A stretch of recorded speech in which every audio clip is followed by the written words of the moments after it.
If a little green is good, more is even better. Now, back to Green is Good with John Shigarian and Mike Brady. Welcome back to Green is Good, and we are so excited and honored to have in studio today with us Sam Geil. And Sam, for Truth in Advertising, is one of our great family friends. He's also the president of Geil Enterprises, also the co-founder of Amaze, which we're going to talk about Amaze, and the founder of the International Green Industry Hall of Fame. Welcome to Green is Good, Sam Geil. Thank you, John. Thank you, Mike. Hey, so International Green Hall of Fame, what do we call that? Is that like it looks like IGIHOF? Correct. Okay, IGIHOF. Very Just good. like to say that. Can we say it a couple of times? IGIHOF. IGIHOF. There you go. There we go. And for our listeners, you could go to gogreenhall.org to see what the International Green Industry Hall of Fame is all about. But anyway, Sam, we're so glad you're here today. Geil Enterprises, you're the president over there. What does Geil Enterprises do? Well, John, we're an industrial services company. We focus on providing commercial janitorial services as well as security services, both physical security and electronic. And here in the Central Valley. Correct. Primarily. Yes. And by the way, Electronic Recyclers International uses Sam's great services, and they're a wonderful company, and Sam does an amazing job running Geil Enterprises. Thank you, John. But Sam, you and I have gotten closer, not only with Geil Enterprises, but also on your great product, Amaze. Can you explain a little bit how you came into Amaze and what you're doing with it? Yes. Amaze was part of our company's transition to green. We wanted to have a sustainability program that was more than just recycling and reusing. Because we're in the janitorial supply business, we had an opportunity to green up our portfolio, which meant eliminating bleach and any other chemical that wasn't that's harmful to the environment. So, in an effort to get that going, we found Amaze, owned by an older couple who are getting ready to retire. And the story is really interesting because my wife claims that she's the one who actually found it. And she's right, she did. What happened one day is we ran out of the Amaze water stain remover, and I went into the local Clovis Glass, right, and was purchasing a jar of it, and the owner of the company said, "Hey, this company's for sale." Just in conversation, and so I looked at the jar and I saw an 800 number, and I called it right there, and I called the guy, said, "How much do you want for it?" Because my wife is so meticulous. And how many years ago was this? And how many years ago was this approximately? Yeah, about 2005. So about 5 years ago. Yes. So you bought the company. Bought the company, loved the product, and basically what we did was we rebranded it. We gave it a little nicer look. We provided more information on the label to be more transparent in terms of the product, what's in it, and so on. And that was our jettison into the green transformation for our business. But explain, Sam, what does the product do specifically? I've used your product. Sure. I love it. I'm a huge fan of it. But why is Amaze not only a superior product, but is also considered a green product? Well, first of all, if you know anything about removing harsh minerals from glass or metal, ceramic, very, very difficult. And the traditional products have acid-based material in them. In fact, if you read the label, I'm not going to call out the competitors, but sure, if you read the label, typically they'll say you have to wear mask, gloves, ventilate your area. And at one point, we even had a customer call us and tell us that following the directions on the competitive product, the glass actually exploded. She didn't read the directions very well and left the material on the glass for more than 10 minutes, and the shower door literally exploded. Wow. That's how much, that's how harsh these chemicals are that are in some of our competitive products. Right. So what Amaze does is it does all of what you need to do, even better, without harming the glass, harming the skin, harming the environment. That's great. And so you don't need the masks, the gloves, and the ventilation. It's non-toxic, correct? Yes. It's biodegradable, non-toxic. And I'll even tell you what the secret is. Yeah. The secret is in the scrub pad. Really? Yeah. So what we do is we sell the jar of paste, Uh-huh. and we sell the scrub pad. Now, the scrub pad is kind of an interesting thing because it's so simple. But we know in life the things are the simplest, right? Right. So anyway, the scrub pad is made from recycled Coke bottles. Ah, So it's a softer what a plastic. great story. I didn't know that. Yeah. That's amazing. And it takes the place of the acid. So it's the abrasive action that creates the heat that helps the material take off the minerals. But it's really it all comes down to the material that you use Yes. for the scrub pad. Yes. Who'd have thought? And you're so right. I mean, it's just the simplest things Right. are kind of like, wow. Wow. Sometimes we overthink everything. Well, one of the most common questions I get is define green, or what is green? And, my answer is common sense. We just got away from it. But green is really common sense. It's true. Oh. It really is. There's really no magic to it. It's just simple common sense. Well, Sam, I want to first of all, for our listeners who Sorry. just tuned in, we've got Sam Geil in studio with us today. Sam's one of his companies, Amaze. I want you to be able to go out and look at his products and purchase his products because I use them. They're great products. It's a-maze.com, and when you go on that website, you can't buy the products from the website, but it will show you the retailers who sell them around the United States and where you can buy them. So go out and get some of that Amaze. It is amazing, truly. But Sam, you caught the bug. I mean, this was the beginning of you catching the green bug. Yes, pretty much so. I had some history with environmental issues. I spent 18 years in the pump business. Okay. Providing water Right. to people. And 1 year when I was down in Central America, I was the export sales manager for our company. I was visiting Managua, Nicaragua, after Hurricane Mitch. And the hotel I was staying at was literally on Lake Managua. Wow. Now, Lake Managua is the second largest freshwater lake in that region. The largest one is Nicaragua, which is right next to it. And it's the only freshwater lake that I know of that has an indigenous shark. Much like our salmon, they would swim up the upstream and then downstream to eat and to forage. So anyway, I looked out my window and the lake was literally the shade of a milkshake. So I thought it was from the mud from Hurricane Mitch, but what my host told me was it was pollution. Whoa. That's how polluted it was. It was one of the most polluted lakes in the world. So that left a real strong impression on me, given that I was already in that environmental business with the pump business. Right. Yeah. And so it just stuck with me. And then as time moved on, I realized, I have to change my life and do more to address these issues, not only in our country, in our state, but internationally, globally as well. So Gotcha. that kind of leads up to that was and IGIHOF. now and so you have Amaze. And when did you then conceptualize and dream up the concept of the International Green Industry Hall of Fame, IGIHOF?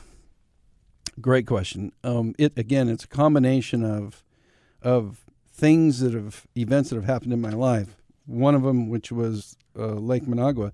The other was when we moved our corporate headquarters from Fresno to Kansas City. When I was with Grundfos Pumps, right? I spent a lot of time with the local economic development people in Kansas City, and they, in an effort to recruit us to move there, showed us an area of Kansas City, Missouri, that was revitalized by two events that happened there. They brought in the Negro Baseball Hall of Fame and they brought in the Jazz Hall of Fame. Stuck them pretty much next door to each other, and it transformed that whole area of Kansas City, Missouri. That stuck with me. Just those two simple things. Right. Okay. Then we moved back to Fresno, and my brother Steve, who was involved in economic development here, he and I had a number of conversations about what Fresno could do to help stimulate economic growth and jobs, and that conversation stuck in my head. I started thinking about, what can we do here in our local Central Valley. Concurrent to that, I was attending as many green conferences and conventions as I possibly could afford and had time to go to. And one thing that I kept seeing that was missing was recognition for all of these wonderful companies that were exhibiting at these conferences that had fantastic ideas. I mean, I cannot recall one hokey or greenwash type of situation. They were all real genuine and innovative, but there was no central recognition for these organizations and in some cases individuals. And that kind of hit me. And so it was the combination of all those things where I just kind of had this epiphany or a vision of, well, geez, if we could create a platform for recognition for these folks in an industry that we're into now, I think that would be a great thing to do and have it centered in Fresno and eventually build the Hall of Fame, if we do that, in Fresno. Got it. And create that same economic transformation that you saw in Kansas City. I saw in Kansas City. That's brilliant. I like it. What year was this, though? What year were you visioning this out? About 2006. 2006. Yeah. Got it. So then when did you launch, actually, IGIHOF? 2007. 2007. So it's now 3 years. And how's it going? Where are you where you want to be? Is it going yes. Okay. Yes. And there's a lot of offshoots to the Hall of Fame too that I want to talk about. Sure, that are go important. One of the things that I felt was really critical in putting this together was forming a board of young people. Okay. Versus the traditional, you go out, get a board of experienced business people, and I thought, what a wonderful thing to do to recruit young people who have never been on a board before and may not ever have the opportunity to be on a board, or maybe want to but don't know where to start. So that was kind of a subplot or submission here to get a board together, a group of people together who had a passion for the subject, and kind of mentor them through the process of being responsible on a board and the whole governance part of it. So that was a sub piece to this. The other was, of course, what we could do here in Fresno to create that economic stimulus. So how many young people do you have on your board now? We have about 8. 8 on the board. Eight, yeah, about 8. Got it. And so as it's evolved, how many members of the organization do you have? In terms of, is it a membership deal? Or how does it work? Yes, the members are the board. Gotcha. Again, one of the sub-missions here is that the Hall of Fame is free to the public. We want to have a free institution because our mission is to provide recognition to individuals and organizations in the green industry while providing an educational platform for the global community that's free. You don't have to pay. You just log on, you come in, and you can see all of the wonderful stories, best practices, free. Will there be a physical location one day? I hope so. So that's the goal. That's the goal. Sure. And when did you build the website? Which, for our listeners who just turned in, we've got Sam Geil here in studio. His website for IGIHOF is www.gogreenhole.org. When did you build the website? The website was built about late 2007. Okay. And is that evolving the way you want it to? Absolutely. Got it. Yes. So what's coming up? I mean, obviously, we're so thrilled to have you here because Amaze itself is a great a company, and all the things you've done already in the green world. IGIHOF, now your latest venture. What is coming up that we want our listeners to learn about that are out there in the sustainability sectors? Well, I think the most important thing that I can share with you today is really our primary focus event-wise, and that's the induction ceremony and conference, and that'll be March 25th 2011 at UC Merced in Merced, California. And this is going to be the first one. It's the first one. And you plan to have this annually? Yes. Great. So this is going to be, and all the information, our listeners out there can go to your website and get the information and download the information? Yes. And nominating an individual or an organization is free. Got it. You don't have to pay a thing. And to come to the conference and to come to the ceremony, you can buy tickets on your website. Yes. www.gogreenhall.org. So why did you choose University of Merced and not other places in our area? How did they get chosen? Sure. Well, I would say that there were a couple of reasons. One would be the location itself. UC Merced is the only university in the United States that has 9 silver LEED certified buildings. 9? 9. And that's amazing. And what they've done out there is just spectacular from a green perspective. The other is just the attitude. I mean, the people we've worked with there have been wonderful. Mark Maxwell is the sustainability guy there that really makes sure that everything happens. And his boss, Tom Lolini, is actually going to be the gentleman that will open up the event. He'll be our opening keynote speaker. Gotcha. Is this a whole day event though? Where people whole day. So it'll start around 9:30, and it'll have most of the normal trappings of a conference where you register and all that. Right. Some of the special aspects of it. Again, we're going to hold the inaugural or the induction ceremony in a LEED certified room. Right. The primary Amazing. location for the conference will be in their wellness center gymnasium, Okay. which is a LEED certified building. Wow. And there'll be a tour of the campus. Wow. So people who want to know more about how UC Merced got to where they're at, they can come to the conference and obviously learn a lot by being there. And you yourself are a certified green building Yes. professional. Mm-hmm. Gotcha. That was one of the things I wanted to do, John. Wow. You know, I didn't know. You know, it's called walking the talk, right? And if you're gonna, I know Sam pretty well. I didn't know that till today. That's pretty amazing. I mean, talk about walking the talk and being in your DNA. Sam Geil, you're the real deal. So, who are some of the nominees that are ready for this inaugural event? Sure, we have about 30, and they include the City of San Francisco, Department of Environment. They include a company called Leafware. They provide sustainable natural products, and primarily in the dinnerware area. You might see them in the store. Sure. There's a company called Runka.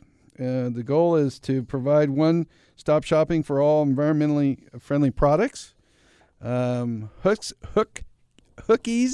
these little hooks that you put on your bags that you reuse, your reusable bags, and they hook on the shopping cart. I've seen those. Yeah. Those are cool, aren't they? Yeah. Now remember, we don't nominate these. These come from the general public. Right. So the Duke Smart Home program, that's a program. It's a residential dorm and research laboratory that acts as a living laboratory for undergraduates and graduates. So it's an educational project. Drip Tech. Let's see. Is there any limit on nominees, Sam? Nope. And can nominees be non-California based? They could be. Oh, this is global. This is global. This is international, just like the name sounds. That's an international deal here. Right. We have a company out of Denmark, Grundfos Pumps. It's been nominated. Great. They'll be there. I know that for sure. The City of Fresno Recycling Program was nominated, which is one of the top recycling programs in America. That's right. That is great. Our outgoing governor, Arnold Schwarzenegger, has been nominated for his work. It's great. For his work, encourage Ray Anderson from Interface Global. They manufacture carpet. He's been one of our guests here. Oh, really? We love Ray Anderson. Isn't he great? Great man. Yeah, I've seen him speak several times. Really, really good. The United States Green Building Council has been nominated. ACOR. Will many of these are the nominees contacted and told that they've been nominated, and will many of them come? Yeah, absolutely, sure. And we'll be excited to have them all there. I mean, think about, and the Rocky Mountain Institute. I mean, that's another one where if you're in the green industry, you know about the Rocky Mountains too. Great organization. This is a veritable who's who, really. It is really. I mean, that's the Lovins people. Yeah, they're great people. Adrian Hunter. He's brilliant. I've seen him speak. Yeah. He's amazing. Yeah. So you can see him on TED, by the way.